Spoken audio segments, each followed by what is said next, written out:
Muito bem, minhas saudações a todos os que participam de mais esta exposição da nossa série Claves Notariais e Registrais, que tem o apoio da Academia Paranaense de Direito Notarial e Registral e da Noreg do Estado do Paraná. Eu quero cumprimentar e agradecer à presidente da Noreg Paranaense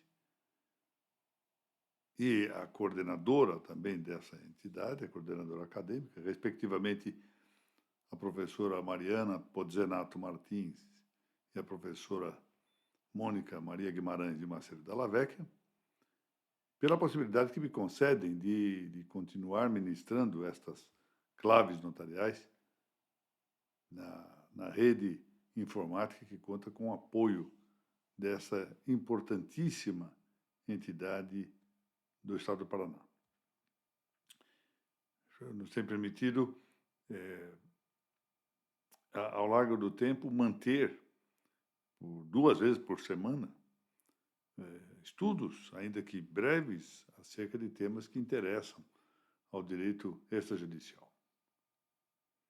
E como isso fica guardado em um arquivo de fácil acesso na rede eletrônica, a expectativa é de que, ao longo do tempo, possa contribuir para que o direito extrajudicial permaneça sempre em consideração, sendo objeto de meditações que se venham a acrescentar estas pequenas elaborações aqui lançadas. Nós vamos tratar hoje, e muito rapidamente, sobre uma questão conceitual, uma distinção entre compreensão e interpretação.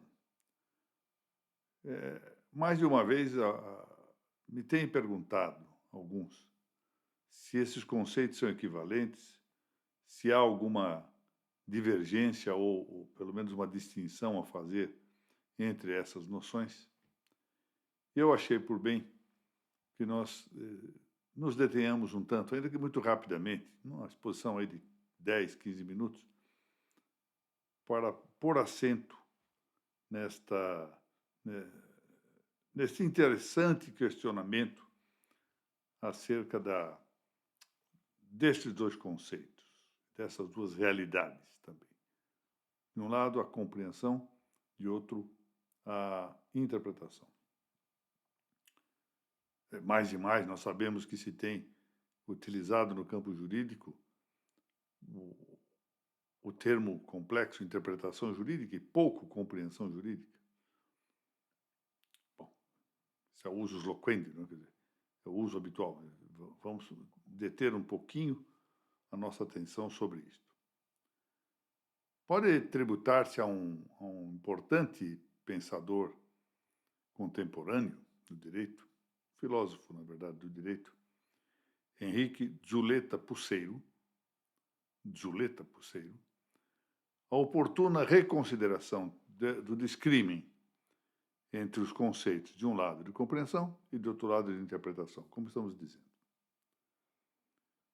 E o tema suscitado por Giulietta foi depois abrigado com a costumeira acuidade de Juan Valerio Goitisolo por este excelente autor que terá sido um dos maiores, se não o maior civilista das Espanhas no século passado. Eu aqui vou limitar-me a recolher o que Juan Valier escreveu nas páginas de um excelente livrinho, que eu recomendo muito, chamado Metodologia Jurídica. Esse livrinho, Metodologia Jurídica, foi publicado pela editorial Civitas, de Madrid, em 1988. É um livro com bastante tempo, mas muito, muito claro, muito bem estruturado e com um tratamento, como sempre, muito seguro, concedido por Roller. A questão, essa questão sobre distinguir interpretação jurídica e compreensão jurídica, se ela é, portanto, assim trasladada para o campo jurídico de maneira especializada, não é? Porque, claro, nós podíamos falar do conceito de compreensão em geral e de interpretação em geral. Aqui vamos tratar mais restritamente da interpretação jurídica e da compreensão jurídica. E a pergunta é esta: são conceitos equivalentes? É a mesma coisa falar interpretação jurídica e compreensão jurídica? Ou, por outra, distinguem-se suas realidades? Essa é a pergunta. Zuleta observara que, em nossos tempos, foi desaparecendo e até já se perdeu a distinção que era clássica entre essas noções que agora se confundem, compreensão e interpretação.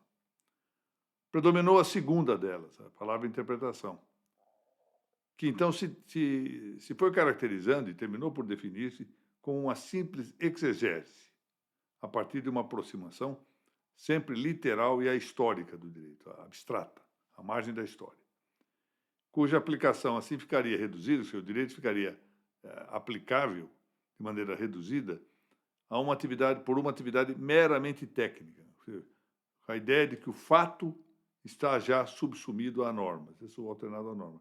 De maneira que basta examinar a norma, investigar, fazer a exegese da norma, para se ter, por uma aproximação, portanto, meramente textual, ou seja, do texto da norma, e à margem de toda a realidade, a possibilidade de fazer aqui a interpretação do direito. Interpretar o direito é, portanto, interpretar textualmente, literalmente, uma determinada norma jurídica. Bom, classicamente, no entanto, a compreensão e a interpretação são coisas diversas. A compreensão, propriamente, é uma das propriedades dos termos. Se nós formos estudar um tanto a lógica clássica formal e material também, nós vamos ver que os termos, que são as expressões das ideias, da simples apreensão do objeto do conhecimento, a compreensão e a extensão são as propriedades dos termos. Ou seja, de um lado, a compreensão, em que se encontram as notas constitutivas do conceito correspondente, e, de outro lado, como segunda propriedade dos termos, há o conjunto de entes a que se pode imputar ou atribuir um termo. Então, o termo tem duas propriedades, a compreensão e a extensão. E a compreensão, também muitas vezes chamada conotação, embora aqui haja uma variação. Alguns autores falam em denotação para também indicar a compreensão. Outros usam denotação para extensão. Certa confusão terminológica. Mas não importa. Voltando à linguagem mais antiga e mais estabelecida no tempo, a compreensão é uma das propriedades dos termos, uma das duas propriedades dos termos, na qual compreensão, ou pela qual compreensão, se indicam as notas constitutivas do conceito correspondente. Assim, vamos fazer aqui algumas incursões à conta de exemplo. Já a ideia ou o termo homem. Qual a compreensão do termo homem? Bom, compreensão pode ser animal e racional. Nós não definimos assim homem, pelos seus predicáveis essenciais, gênero, animal, diferença específica racional. Ou podemos fazer de outro modo, dizendo a ideia do homem compreende animal falante, ou seja, a nota de animal e a nota de ser falante, que é um próprio do homem falar. Ou seja, já não nos valemos de uma definição essencial, não nos valemos de uma nota compreensiva que seja de diferença específica, como no caso de animal racional, mas por meio de um próprio, o próprio, o falar. Já a interpretação, assim o referiu Valerio Guercioso, procede, na sua origem, interpres interpretis, isso é do latim. E o que era o intérprete, o intérpretes? Era o mediador, o negociador, um intermediador, aquele que relacionava coisas. Vamos pensar aqui aqueles que faziam adivinhações, por exemplo, pelos voos das aves ou pelas entranhas dos animais. Aí nós temos o intérprete, fazia mediação, uma espécie de oráculo entre as divindades pagãs e os homens. Então, tinha, no nosso caso, a ideia da interpretação sempre nos traz à mente um relacionamento de conceitos, ou mais exatamente, um relacionamento de coisas objeto de conceitos. Ora, Aprofundando-se nisso, Vallet diz que essa ideia que corresponde a uma equivalência entre compreensão e interpretação pode enraizar-se no nominalismo de Guilherme de Ockham, porque Ockham sustentava, ou levava com suas teses, a concluir pela inviabilidade de uma ordem jurídica racional.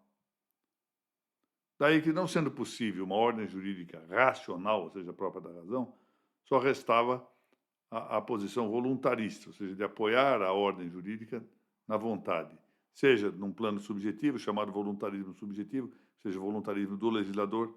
Foi a tese, por exemplo, adotada por, entre outros autores, Windscheid e Birling, seja um voluntarismo objetivo, já não um voluntarismo à vontade do legislador, mas um voluntarismo da lei, tese adotada por Köhler, Binding, Varr, Radbruch, entre outros. E aí, então, o que se deu? Absorveu-se o conceito de compreensão no conceito de interpretação, porque foi clausurada a possibilidade de uma ordem racional para o campo do direito. Todavia, ao passo em que uma fonte literal, ou seja, a letra de uma norma jurídica, de uma disposição do direito, pode ser compreendida para dela por si só, nós extrairmos, na expressão, por exemplo, de Karl Laurents, o grande Karl Laurents, o seu significado ou sentido normativo. Se nós temos um texto e extraímos do texto o seu sentido normativo, qual o sentido do texto para dar uma norma de conduta, essa mesma fonte só pode ser interpretada, notem bem, não compreendida, ela já é compreendida com a só leitura do seu texto, mas ela só pode ser interpretada quando ela se relaciona à coisa singular por ela disciplinada. Aí que está. É verdade que não se pode entender esse por si só, ou seja, quando eu digo pode ser compreendida por si só, num sentido próprio do legalismo abstrato. Por quê? Porque sempre são fatos concretos que devem alimentar a compreensão das normas. Mas, apesar disso, o de que se trata aqui é de não exigir que a compreensão deva relacionar-se com fatos concretos. Eu posso compreender um texto normativo, extrair dele o sentido normativo, o sentido da conduta exigida ou proibida, independentemente de um fato concreto. O que eu não posso é interpretar esse texto sem um fato concreto. Assim, para interpretar-se propriamente uma dada lei, vamos interpretar o artigo tal da Lei de Registros Públicos. Interpretar essa lei com vistas a uma sua aplicação, ainda aqui hipotética, podemos conjecturar, como estamos conjecturando aqui aplicações de lei, é preciso antes compreender o texto. Compreender o texto significa extrair o sentido normativo que está no texto, compreender o fato a que se destina, e só depois dessa dúplice compreensão, diagnose do sentido normativo e diagnose do fato, é que nós podemos, essa expressão diagnose do fato vem de Castan Tobenhas. Foi presidente da Suprema Corte da Espanha. Então, só depois de compreendermos a lei e compreendermos ou diagnosticarmos o fato a que corresponde essa lei, é que nós podemos, então, relacionar uma coisa e outra e, a partir dessa relação, entender que se trata de uma interpretação. É só aí que é a interpretação. Portanto, que o simples fato de compreender o sentido normativo não é interpretar. O simples fato de compreender um fato não é interpretar, é compreendê-lo. Ora, quando eu relaciono um e outro, aí eu interpreto. Então, a interpretação de uma norma é sempre a mediação entre essa norma e as exigências da realidade.